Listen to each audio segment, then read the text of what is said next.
Hey everyone, welcome back to my YouTube channel. In today's video, I'm going to teach you the short questions of chapter 13, second year. Let's start. The question number 5 is, what are the difficulties in testing whether the filament of lighted bulb obeys Ohm law? पहले question को समझते हैं कि एक filament है of lighted bulb, मतलब जलते हुए बल्ब की जो है एक फिलामेंट है, हम उसका टेस्ट कर रहे हैं कि ये ओहम्स लॉ को ओबे करती है या नहीं करती। तो उसके अंदर क्या प्रॉब्लम आती है, कौन सी डिफ़िकल्टी आती है ये टेस्ट करने में। आंसर है the main difficulty is the rise in temperature of filament with increase in current. जो मेन डिफ़िकल्टी है वो ये है कि जब हम लाइटन बल्ब के फिलामेंट का टेम्परेचर करंट इंक्रीज़ करते हैं तो उसके अंदर जो टेम्परेचर है वो इंक्रीज़ हो जाता है। वो फिर उसे क्या डिफ़िकल्टी आती है, क्या वो सारा मसला होता है, वो हम डिस्कस करते हैं।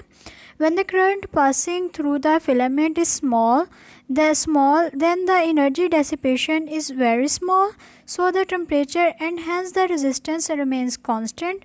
That is Ohm law is obeyed.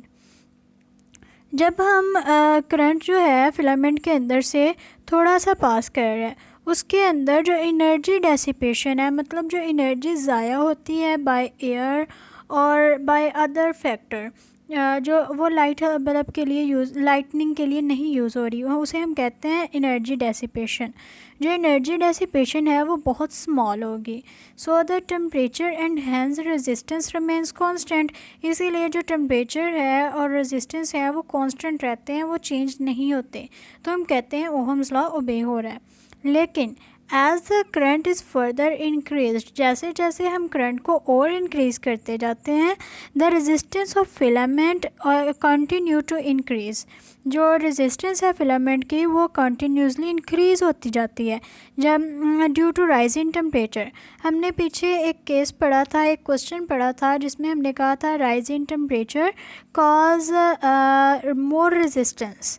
मतलब अगर हम कंडक्टर के अंदर उसका टेम्परेचर को ज़्यादा इंक्रीज़ करेंगे तो उसके अंदर रेजिस्टेंस ज़्यादा होगी। यही केस है कि जब हम उसके अंदर टेम्परेचर ज़्यादा करेंगे तो उसके अंदर जो है रेजिस्टेंस भी ज़्यादा हो जाएगी, जिसकी वजह से वो ओहम्स लॉ को ओबे नहीं करेगी। जो फिलामेंट है वो ओहम्स लॉ को ओबे नहीं करेगा। सेकंड क्वेश्चन है, is the filament resistance lower और higher in 500 watt and 220 volts light bulb then a 100 watt 220 bulb. जो है 500 वाट वाला बल्ब जो है उसकी रेजिस्टेंस ज़्यादा होगी या 100 वाट वाले बल्ब की रेजिस्टेंस ज़्यादा होगी। लेट्स हम कैलकुलेट करके देख लेते हैं इसको। ओके, सोल्यूशन में है कि पावर जो फर्स्ट वाले की है, दो बल्ब है, एक है जिसकी पावर 500 वाट है और जो दूसरा बल्ब है उसकी जो है पावर है वो 100 वाट है। तो फर्स्ट वाले की जो पावर है वो है 500 वाट और जो उसका वोल्ट है वो है 220।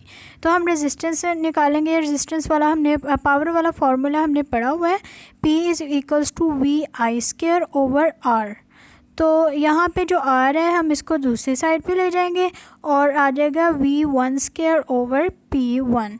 तो V1 की वैल्यू हमें पता है, उसकी 220 पुट कर देंगे तो आ जाएगा 220² ओवर 500। जब हम इसको कैलकुलेट करेंगे और इसकी वैल्यू आ रही है 96.8 ओहम, 96.8 ओहम आ रही है। चलें अब दूसरे की कैलकुलेट करते हैं। दूसरे की पावर है 100 वाट एंड उसका जो वोल्टेज है वो 220 है, जैसे पीछे वाले कहा था। हम रेजिस्टेंस में वाले फार्मूले में वैल्यू पुट करेंगे जो आ जाएगा 220² ओवर 100। जब हम इसकी वैल्यू निकालेंगे तो इसकी रेजिस्टेंस आ रही है 484।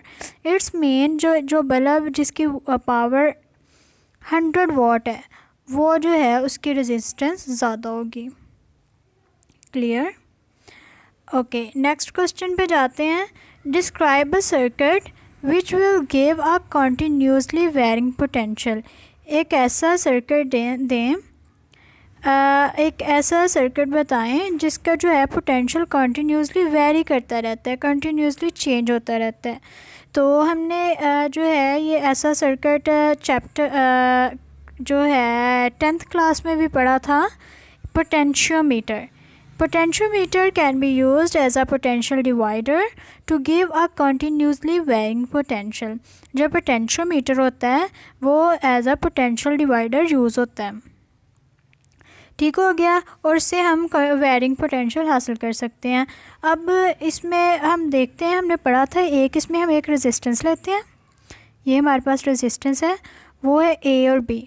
उसको उसके साथ एक जो ए वाली साइड है उसके साथ एक हम टर्मिनल जोड़ देते हैं और उसको हम नाम देते हैं सी का. और ये जो सी टर्मिनल है ये मूवेबल है, ये इस ऐसे आगे और पीछे को ऐसे मूव कर सकते हैं. जैसे हम इसको आगे और पीछे मूव करेंगे, ये जो रेजिस्टेंस है जो इन दोनों के दरमियान आ रही है, सी टर्मिनल के दरमियान और ए टर्मिनल के दरमियान, ये जो है वेरी करेगी. जब ये वेरी करेगी इट्स मीन रेजिस्टेंस जो है, जब ये रेजिस्टेंस वेरी करेगी तो इसके अंदर जो पोटेंशियल है वो भी वेरी करेगा. जो ये टर्मिनल होता है ए और बी, हम इसको कनेक्ट कर देते हैं बैटरी के साथ. ओके, एक्सप्लेनेशन पढ़ते हैं. Potentiometer consist of a resistor, ये एक रजिस्टर पर मुश्तमिल होता है. In the form of wire, जो वायर की फॉर्म में होता है. ऑन विच टर्मिनल सी ये कैन स्लाइड, जिसके ऊपर जो टर्मिनल सी है वो स्लाइड कर सकता है.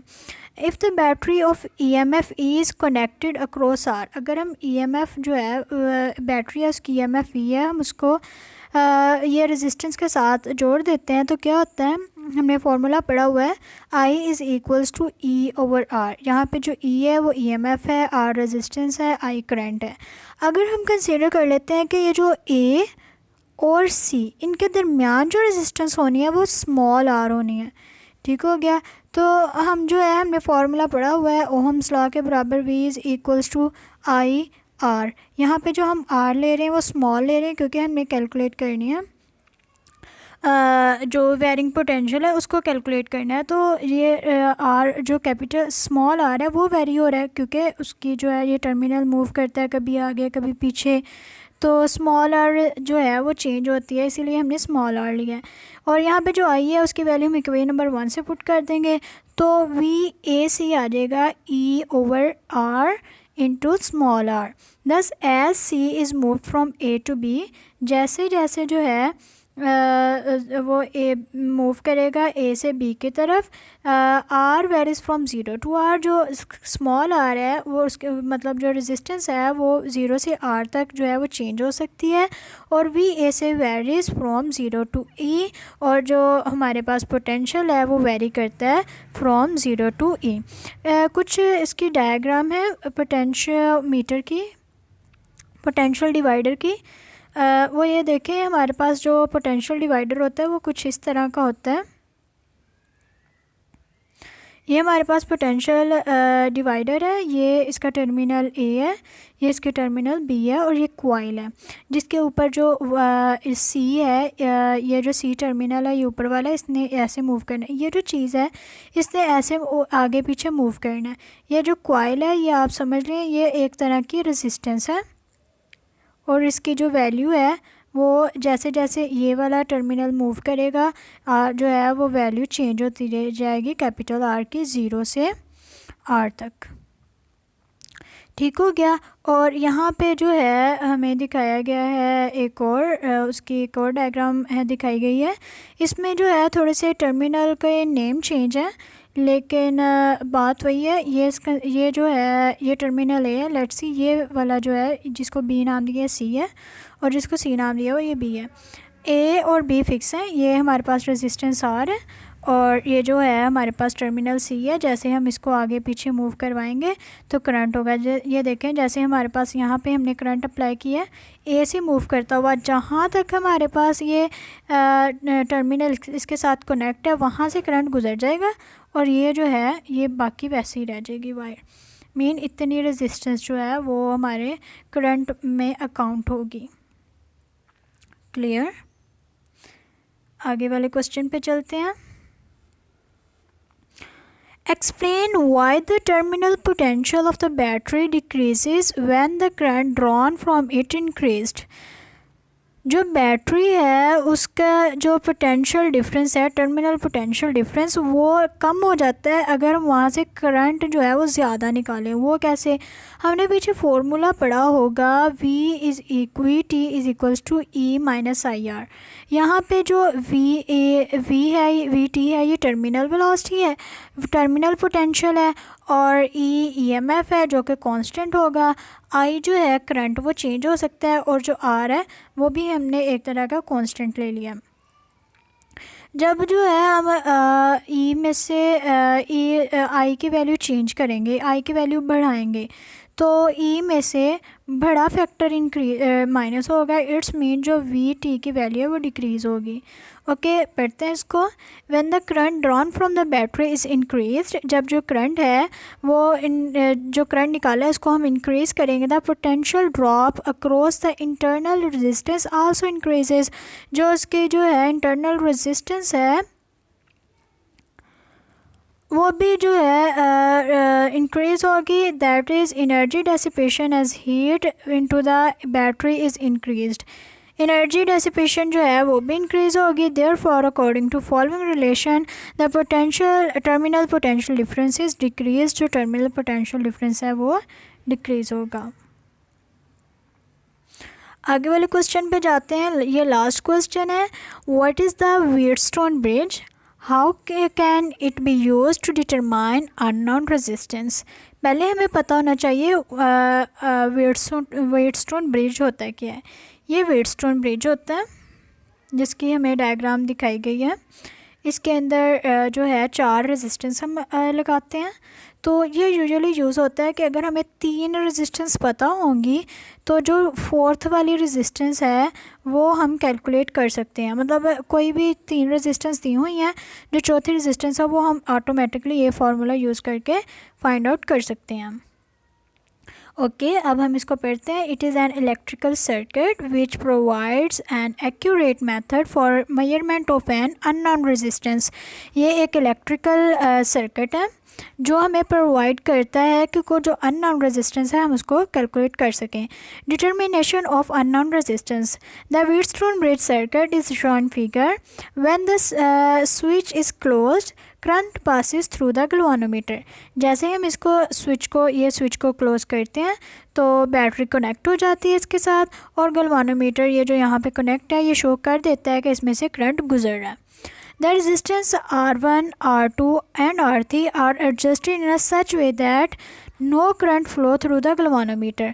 जो रेजिस्टेंस है R1, R2, R3 ये इस तरह कनेक्ट कर दी जाती हैं कि इनमें से जो है करंट फ्लो करते हैं, लेकिन गलवानोमीटर से जो है करंट फ्लो नहीं करता।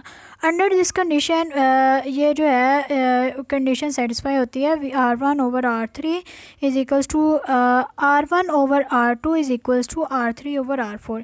अगर इनमें से 3 गिवन होंगी, लेट से हमें जो है R2, R3 और R4 का पता है, हमें R1 निकालना है, तो हम R1 को इधर रहने देंगे और R3 ओवर R4 और जो R2 है इसको उधर जाके मल्टीप्लाई करवा देंगे, तो हमारे पास R1 निकल जाएगा। आई होप आपको इसकी अच्छी समझ आई होगी।